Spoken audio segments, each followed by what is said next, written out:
দারুণ সুখবর, কৃষক বন্ধু প্রকল্প বন্ধ হচ্ছে না। জুন মাসে 2026-এর প্রথম কিস্তির টাকা অর্থাৎ খরিফ মরশুমের টাকা জুন মাসেই দেওয়া হবে। তো জুন মাসে কারা কারা প্রথম কিস্তির টাকা পাবে, জুন মাসের কত তারিখ থেকে কৃষক বন্ধু প্রকল্পের প্রথম কিস্তির টাকা দেওয়া হবে, সমস্ত কিছু জানাবো আজকের এই ভিডিওটিতে এবং আপনাদেরকে প্রমাণ সমেত দেখাবো।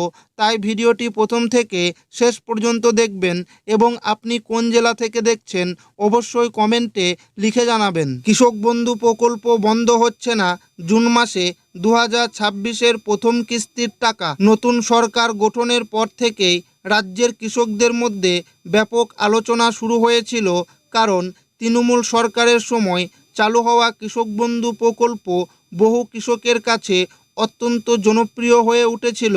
এই প্রকল্পের মাধ্যমে জমির পরিমাণ অনুযায়ী বছরে 4,000 টাকা থেকে 10,000 টাকা পর্যন্ত আর্থিক সহায়তা দেওয়া হতো। এরই পাশাপাশি বাংলার শস্য বীমা প্রকল্পের সুবিধাও পেতেন বহু কৃষক। কিন্তু বিজেপি সরকার ক্ষমতায় আসার পর থেকেই প্রশ্ন উঠতে থাকে, কৃষক বন্ধু প্রকল্প কি বন্ধ হয়ে যাবে? অবশেষে সেই জল্পনার অবসান ঘটেছে। মুখ্যমন্ত্রী শুভেন্দু অধিকারী মহাশয় তার মন্ত্রিসভাকে নিয়ে গুরুত্বপূর্ণ বৈঠক করেন, আর সেই বৈঠকের পর জানা যায় আগের সরকারের কোনো সামাজিক প্রকল্প আপাতত বন্ধ করা হবে না, অর্থাৎ কৃষক বন্ধু প্রকল্প সহ বিভিন্ন প্রকল্প চালু থাকছেই বলে সূত্রের খবর। এছাড়াও কেন্দ্রের একাধিক প্রকল্পকে রাজ্য আরও সক্রিয়ভাবে চালু করার প্রক্রিয়াও শুরু হয়েছে, যেমন প্রধানমন্ত্রী জন আরোগ্য যোজনা, দ্বিতীয়ত প্রধানমন্ত্রী কৃষক বীমা যোজনা, পিএম শ্রী যোজনা, বিশ্বকর্মা যোজনা, বেটি বাঁচাও বেটি পড়াও, উজ্জ্বলা যোজনা সহ একাধিক কেন্দ্রীয় প্রকল্প।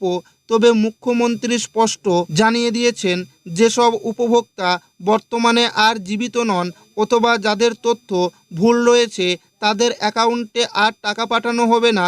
শুধুমাত্র সক্রিয় এবং যোগ্য উপভোক্তারাই সরকারি প্রকল্পের সুবিধা পাবেন।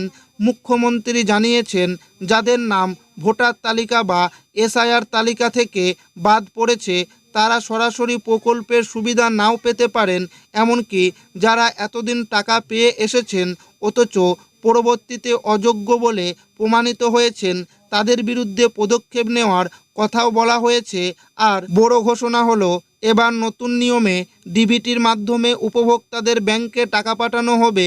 নতুন সরকারের তরফ থেকে জানানো হয়েছে, এবার থেকে বিভিন্ন সরকারি প্রকল্পের টাকা সরাসরি ডিবিটি অর্থাৎ ডাইরেক্ট বেনিফিট ট্রান্সফার পদ্ধতির মাধ্যমে ব্যাংক অ্যাকাউন্টে পাঠানো হবে।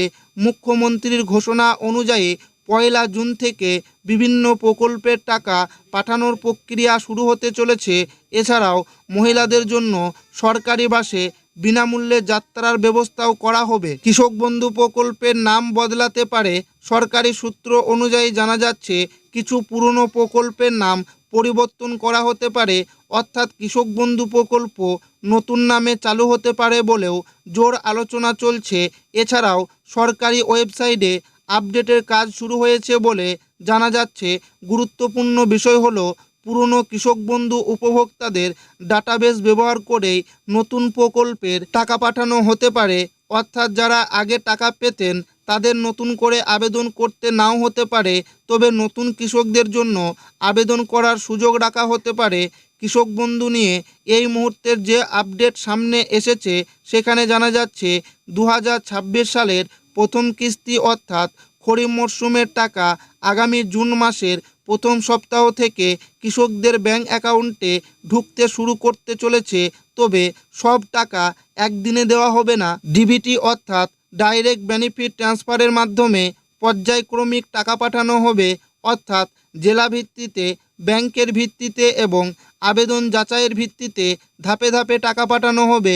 কৃষকরা কত টাকা পেতে চলেছেন খরিফ মরশুমে জমির পরিমাণ অনুযায়ী এই প্রকল্পের টাকা দেওয়া হয়। বর্তমানে কৃষক বন্ধু প্রকল্পের সর্বনিম্ন 4,000 টাকা এবং সর্বাধিক 10,000 টাকা পর্যন্ত আর্থিক সহায়তা দেওয়া হয়। এই টাকা বছরে 2টি কিস্তিতে কৃষকদের অ্যাকাউন্টে পাঠানো হয়। খরিফ মরশুম আর রবি মরশুম এবার জুন মাসের যে টাকা আসবে সেটি হচ্ছে খরিফ মরশুমের প্রথম কিস্তির টাকা। তবে বহু কৃষকদের টাকা আটকে যেতে পারে যদি আপনার ব্যাংক অ্যাকাউন্টের সমস্যা থাকে, আধার লিঙ্ক না থাকে, জমির তথ্য ভুল থাকে, কেওয়াইসি সম্পূর্ণ না হয়, তাহলে আপনার টাকা আটকে যেতে পারে। তাই দ্রুত সমস্ত তথ্য আপডেট করে রাখুন। কৃষকদের জন্য বড় স্বস্তি। নতুন সরকারের এই ঘোষণার পর এটা স্পষ্ট যে কৃষকদের জন্য চলমান প্রকল্পগুলো আপাতত বন্ধ হচ্ছে না।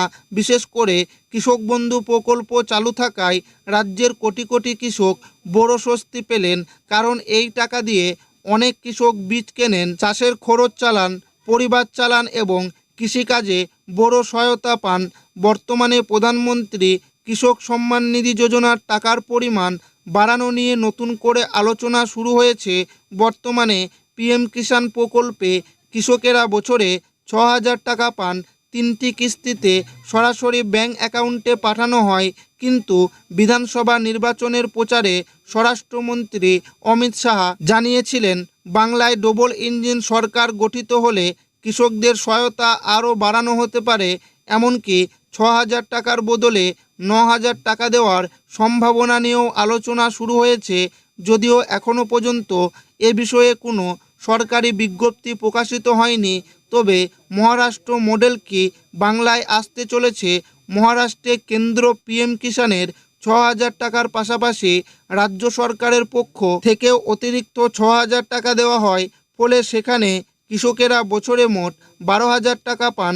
রাজনৈতিক মহলের একাংশের মতে ভবিষ্যতে পশ্চিমবঙ্গেও এই ধরনের মডেল চালু হতে পারে। অর্থাৎ কেন্দ্রীয় ও রাজ্য দুই দিক থেকেই কৃষকদের আর্থিক সহায়তা দেওয়া হতে পারে।